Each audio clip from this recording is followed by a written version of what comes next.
I've decided to have Mom come live with us here. My husband's sudden cohabitation announcement nearly made me drop my cup. What? You can't just spring something like that on me. It's impossible here. Mom's been suddenly left alone and is very sad. So I was thinking she could stay with us for a while. She'll move in next week. I was of course worried about my mother-in-law who had suddenly lost her husband in a car accident. But why on earth would he decide on living together without consulting me? I was angry about the sudden news, but I tried to convince myself that it would be okay for just a short while. However, to my astonishment, the following week my mother-in-law arrived with a moving company in tow. Oh. What's all this stuff? What's going on here? I sold my house because it's definitely more comfortable here. I thought, if I'm gonna move, I might as well. What? When I looked at my husband, he was grinning mischievously at me. Didn't I tell you I was going to invite Mom to live with us? This is my house. You need to obey the orders of the head of the household. Make sure you take good care of Mom. What? Head of the household. What are you talking about? This is the place I'm renting from my cousin Lisa, remember? Had my husband forgotten something that important? I know that. But right now, I'm the one paying the steep rent here. If you can't obey me, then get out of this house. Huh? Although $2,500 is just half of the rent. I wanted to argue, but I decided it was better to let them face reality squarely, so I held back what I wanted to say. I packed my belongings into a suitcase and silently decided to leave the house. This is no good. After leaving the apartment, I sighed heavily and made a phone call. I'm Sarah Johnson, 35 years old. I opened a facial spa and it's been 7 years now.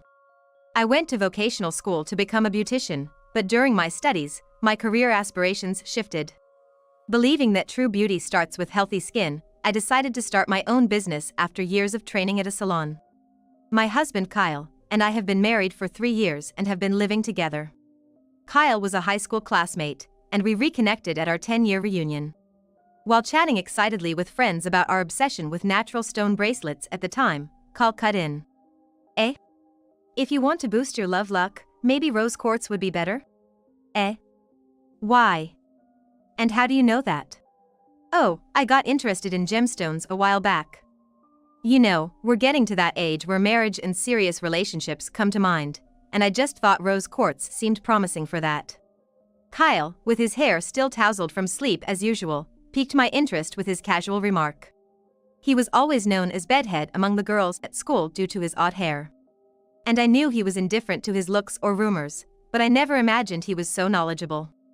Later, at the after-party, I found out he was also into my favorite anime and he shared lots of rare insights. From there, I, taken with Kyle, started reaching out and eventually, it led to us dating. Today marks our 2nd anniversary of dating. I want to be with you next year too, so how about we get married? Eh? Is this a proposal? Yeah, what else would it be? I just didn't expect you to say it so casually. Kyle was an odd guy, but he was a fun and comfortable presence for me, and I saw no reason to refuse. 2 years into our marriage, an opportunity, or rather, a golden chance, came my way. It was an incredible offer from my beloved older cousin Lisa. Lisa, who was 10 years my senior, had always doted on me since I was a child. Since we were both only children, we were still very close, like sisters. Her proposal was indeed marvelous, but it might have been too stimulating for us as a couple, or perhaps just for Kyle. I never expected that it would lead to such a conclusion. Starting next month, my husband's job is taking us abroad for 2 years. Sarah, why don't you live in our condo while we're gone? No way. I can't afford the rent for a place like that. Lisa's husband, John, has been successful with his business since he was young, and honestly, he's way richer than I could ever imagine. Lisa herself became an independent management consultant a few years ago and has been steadily increasing her profits. Sarah, you mentioned before that you can't seem to make more than $5,000 a month, right? Why don't you try living like a celeb for once? If you start taking that kind of environment for granted, you might just solve all your current problems in one go. I see, so you're saying to change my perspective on money. That's right. Our rent is $30,000, but if you're gonna live there, I'll let you have it for $6,000.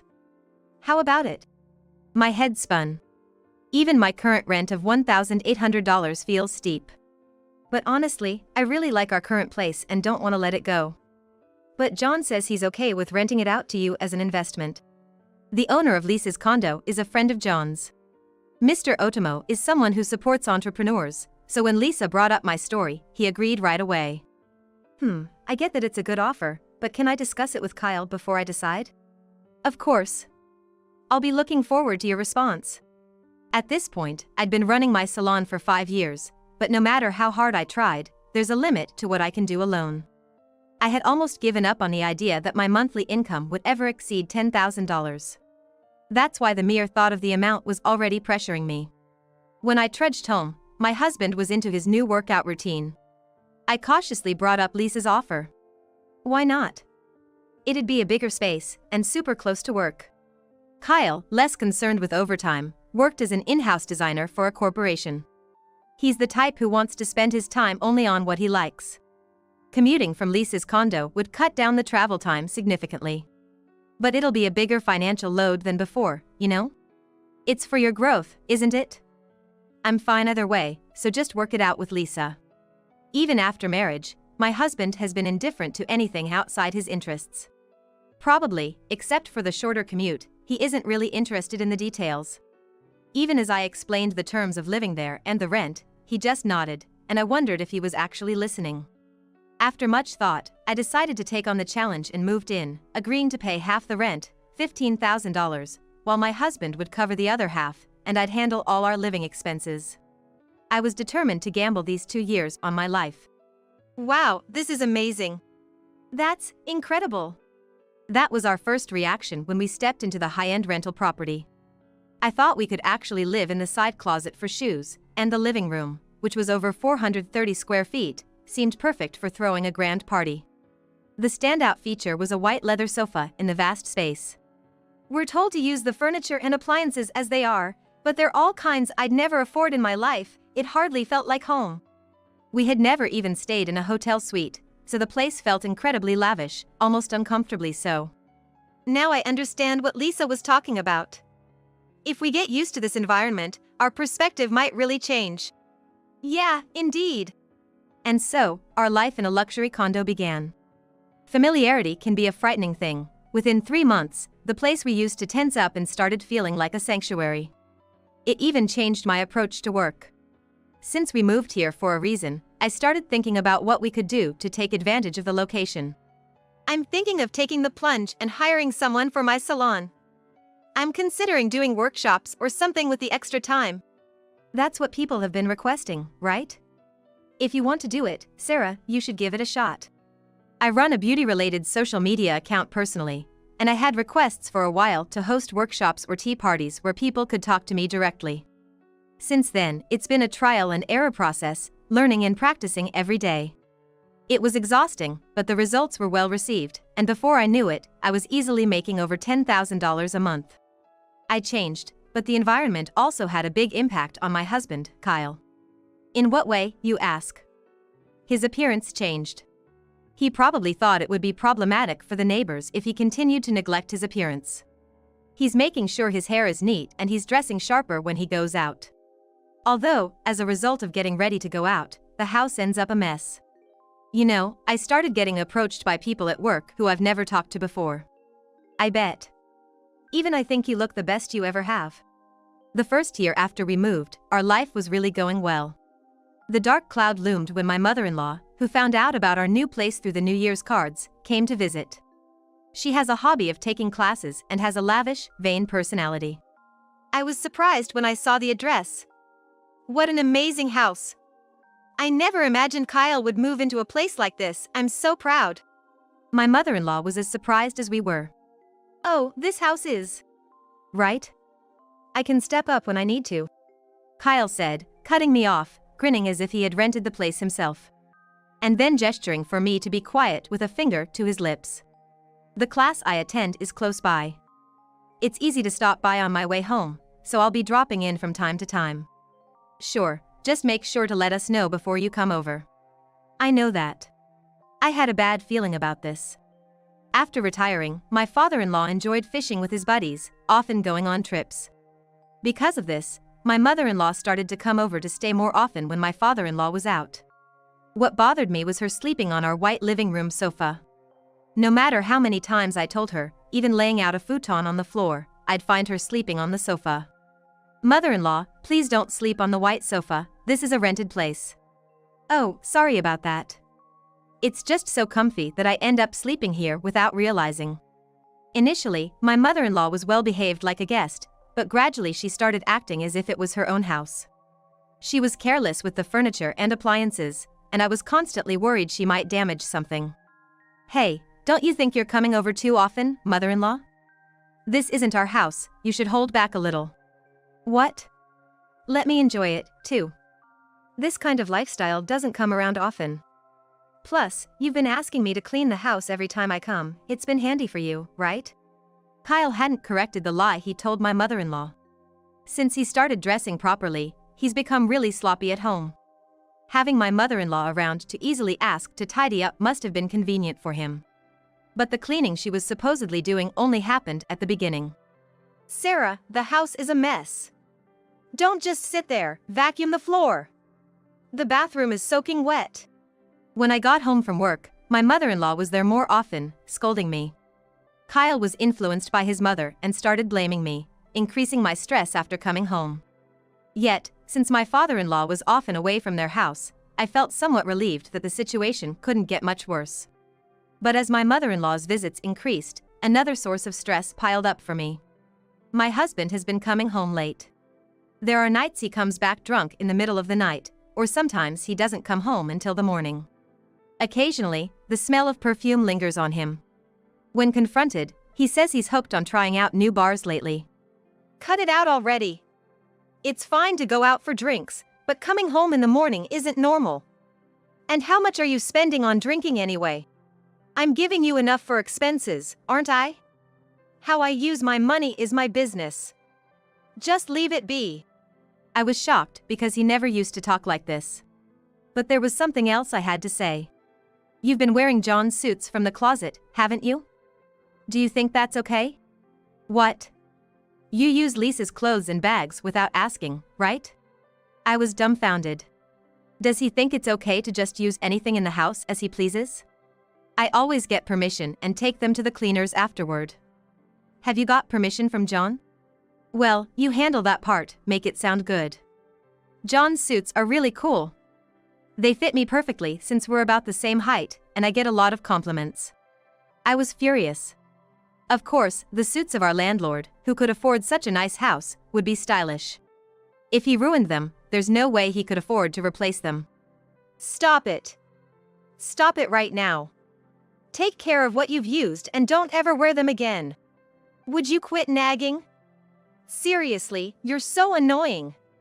I'm in my prime for attracting attention. If you keep this up, I'm out of here. Divorce, I mean it. I felt as if a century-long love had gone cold. The man in front of me was no longer the husband I knew. But then, an unexpected event happened. My father-in-law had an accident while out fishing and passed away. Caught up with funeral arrangements, I had forgotten about these problems, but after the 49-day mourning period settled, my husband dropped a bombshell. I've decided to have Mom move in with us. I almost dropped my cup when my husband suddenly declared they would live with us. What? You can't just spring that on me, it's not possible here. Mom's really sad being all alone suddenly. So, I thought we'd live together for a while. But how can he decide that on his own? She'll move in next week. Next week. Why didn't you discuss this with me sooner? Sorry. But I thought you'd understand, Sarah. Gosh.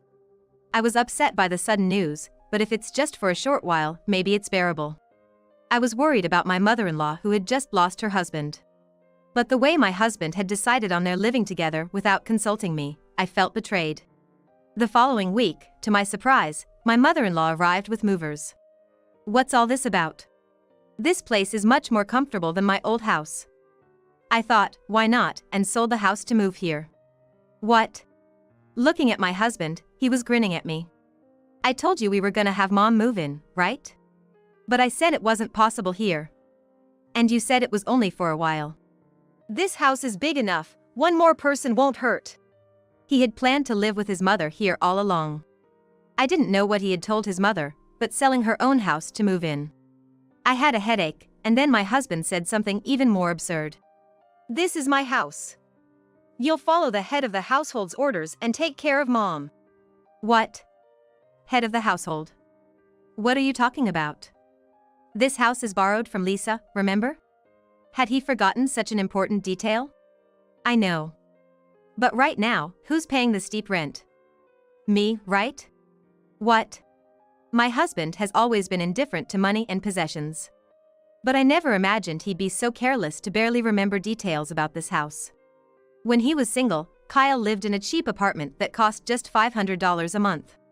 So, I can understand why he'd think $3,000 a month for rent seems outrageously expensive. But did he seriously believe someone would rent us this property for such a price? If you can't listen to your husband, then pack up and leave. You've become so annoying with all your nagging lately. That's right. Thanks to Kyle, we're living this good life, and here you are complaining like an ungrateful spouse. I felt like I finally understood my husband's scheme. Ever since we moved into this house and started getting attention from everyone around us, he probably found my reminders about his spending habits and coming home late annoying. He's trying to kick me out without even realizing his massive misunderstanding. Fine, I'll leave. But are you sure that's what you want?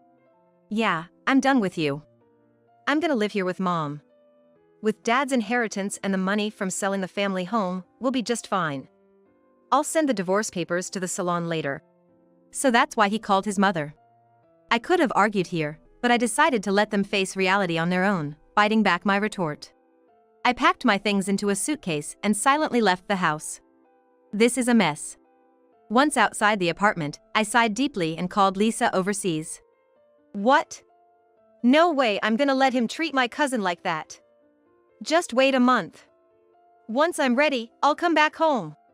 Lisa was furious with Kyle's actions and decided to return home half a year earlier than planned. About a month later, I received a call from Kyle. I had received the divorce papers right after leaving, but I knew this call wasn't about that. I thought about ignoring it, but the phone kept ringing. Reluctantly, I answered and heard, "Sarah?" Finally. The management company says the rent hasn't been paid. I've been making the payments as usual. Please, can you check with Lisa what's going on? Did you check the bank account? Yeah, it's got $3,000 in it. I almost burst out laughing. I hadn't made any deposits into that account, and I had withdrawn the balance after leaving the apartment. With just $3,000, you won't even cover the utility bills, let alone rent. How embarrassing it must be to live in a luxury apartment and have your electricity cut off. Why didn't you leave enough money in there? Huh? Why should I pay the utilities for a place I don't even live in anymore? He went silent, probably realizing the absurdity of his request. You have the day off tomorrow, right? I'll come over so we can talk. Yeah, sure. I'd appreciate it. He sounded deflated, even through the phone. That's what he gets for overstepping. I'll make sure he cleans up his own mess. The next day, I went to the apartment with Lisa, who had just returned from abroad. I could have used my key, but I rang the doorbell out of courtesy. It was my mother-in-law who answered. Yes, who is it? Sarah? Why are you back? Didn't you get a divorce? Yes, I did. I'm here to have you vacate the apartment. What? She was shocked, and Kyle showed his face behind her, looking guilty. He hadn't told her about the current situation yet. But the moment he saw Lisa standing behind me, his eyes widened. Lisa, you? Why are you here? I got a call from Sarah and had to come back to the States on short notice. Oh, this is Mr. Thompson, the owner and manager of this apartment. When we told him we were going to have a discussion, Mr. Thompson said he would sit in with us. As we entered the living room, I was shocked by what I saw, even though only a month had passed. The once lovely space looked like it had turned into a storage room. Boxes of my mother-in-law's moving items were piled up at the end of the living room, still unpacked. Lisa let out a small sigh beside me. When we all took a seat on the couch, Mr. Thompson was the first to speak up. So, about the rent for this month, when can I expect the payment? Well, I had deposited the usual $3,000 into the account, but it seems like it hasn't been withdrawn. My husband's face was pitiful as he spoke in a sweaty, murmuring voice. He had bed hair just like in the old days today. Did you seriously think it was $3,000? Didn't I ask you to pay just half of the rent at first? Remember? What? No way, half. You mean it's actually $6,000? I seem to recall something about half. Kyle's face looked shocked before he began to scratch his head frantically. I couldn't help but be a little impressed at his lack of memory regarding things he wasn't interested in. That's right, $6,000. But actually, the rent here is $30,000. What? What kind of figure is that? Maybe I only heard about the amount we were supposed to pay. He meant the amount he was supposed to pay, of course. Beside my husband, my mother-in-law also had her eyes wide open. What? What do you mean $30,000? This is the apartment Kyle was borrowing from an acquaintance, right? No. This apartment belongs to Lisa, whom I rent from. We had a 2-year lease but decided to terminate it 6 months early due to this situation. My mother-in-law's face turned pale as she kept hitting Kyle's knee. What are we gonna do? I sold my house thinking Kyle was earning well. And I've been shopping a lot too. What are we gonna do? She started trembling with her hands covering her mouth. But she quickly turned back to Lisa and pleaded, Lisa, can Kyle and I sign a lease for $3,000? Just for half a year, I can't give up living here so suddenly. Lisa's mouth turned into a frown at my mother-in-law's brazen request. Look. Sarah, help me out here. You know what, you're welcome to move back in too. I felt my own mouth turning into a frown, just like Lisa's. I rented this place to support Sarah's hard work. I won't forgive anyone who tries to kick her out. Lisa turned her gaze to Kyle, who closed his eyes and looked down. But leaving this place was no longer just a simple matter. And to think how carelessly you've treated things. This sofa, for instance, I can't even bring myself to use it anymore. Lisa frowned at the stains and dirt on the once pristine white leather sofa. I was planning to have you purchase the heavily worn items after 2 years, so I'll be doing a check now. What? Wait a minute. I wasn't informed about this. Kyle looked up, his voice sounding utterly ridiculous. You'd normally restore a rental to its original state before returning it. It's only right to compensate if you've misused the furniture and appliances we let you use. I'd explained this before, but considering he didn't even remember the rent, such details were unlikely to have stuck in his mind. Lisa walked around the apartment, checking everything. From the kitchen, I heard many sighs, so it was likely that the appliances would be up for purchase. Opening the bedroom closet, Lisa sighed even deeper. Kyle. Did you wear John's suits without permission? I didn't agree to lend you personal items. And, you've treated these quite roughly too. Sorry, but you'll definitely be buying these at the full price. Just as I thought. Despite being told not to wear them anymore. Every suit left in the closet was over $10,000. The only silver lining was that Kyle had only worn 3 suits. Kyle, I'm so disappointed in you. I trusted you with this house because of you and Sarah. I have no sympathy for someone who's hurt my dear Sarah. Kyle's face was ashen, shaking violently. The amount Lisa suggested for the purchases was substantial. And as if to drive the point home, Mr. Thompson began to speak. As for me, I'd like to ask you to pay this month's rent of $30,000, along with a cleaning fee for the room. The rent of $6,000 here is strictly under the contract with Sarah, not with you. And I need you to vacate the place as soon as possible. But, it's impossible to just leave like that. Sarah, please ask her on my behalf too. The mother-in-law, who had been downcast, raised her face and cried out loudly. Why should I? I've already submitted the divorce papers that Kyle sent, so we're strangers now. I have no obligation to help a stranger. Mr. Thompson looked at the mother-in-law with a pitying gaze, yet firmly presented the harsh reality. If you can't vacate immediately, I'll have to sue for illegal occupation. Why do I have to go through this? I can't stand this anymore. The mother-in-law screamed and stood up, then left the room. Kyle was stunned for a while as if his soul had left him, but then looked at me with a plea for help. Sarah. I'm sorry. I've finally woken up. I got carried away, thinking I was rich. I lost my mind. That's right.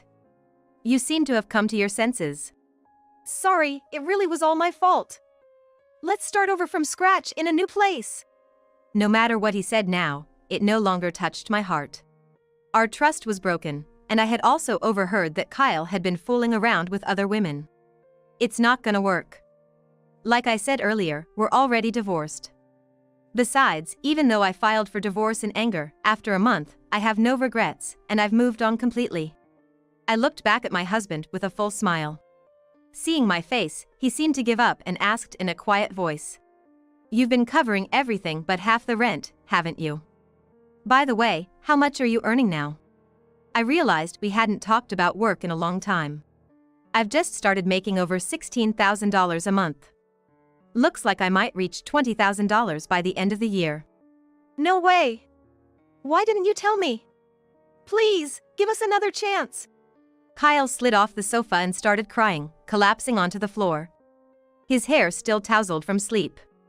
I wished he would remain that bed-headed boy no matter how much our standard of living had risen. Thinking this made me feel a bit sad, despite having thought I was over it. Soon after, perhaps scared by the mention of illegal occupation, they rented a monthly apartment and left. It seems they managed to pay off their debts with the inheritance from Kyle's father and by selling their family home, but their finances must be pretty tight now.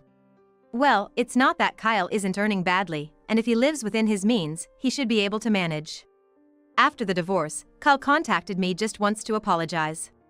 I have no intention of getting back together, but I genuinely wish him the best. He lamented then that it's hard to lower your standard of living once it's gone up, referring to living with his mother.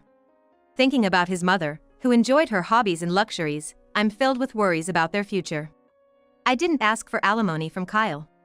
Some may think it's too lenient, but I believe I was the one who changed the carefree man with the bed head. Being in that environment allowed me to adapt to a mindset that this lifestyle was the norm and helped me earn as much. Thanks to that, my endeavors are reaching new heights. But Kyle and his mother just used that environment to raise their standard of living, without realizing their delusion. Now, I live alone in a $3,600 rental. Though I'm not up to Lisa's level yet, I feel I've come a long way from the time when an $1,800 rent was a struggle. I believe in myself and want to continue making my dreams come true.